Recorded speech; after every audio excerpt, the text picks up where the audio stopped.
But ang nagbigay po sa akin ng pag-asa at kalakasan at katatagan at kaaliwan ay ang kaniyang salita na aking araw-araw na pinagbubulay-bulay at pinagtitiwalaan.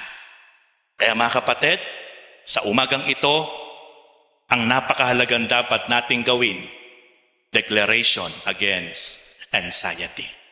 Lagi lang po nating idideklara, lagi lang po nating ipapahayag sa harapan ng dyablo na siyang may nais na tayo ay ilugmok sa kalungkutan, ilugmok sa panghihinawa, pero lagi natin idideklara sa pangalan ng ating Panginoong Kristo na tayo ay tunay na merong magagawa ang Diyos sa ating buhay.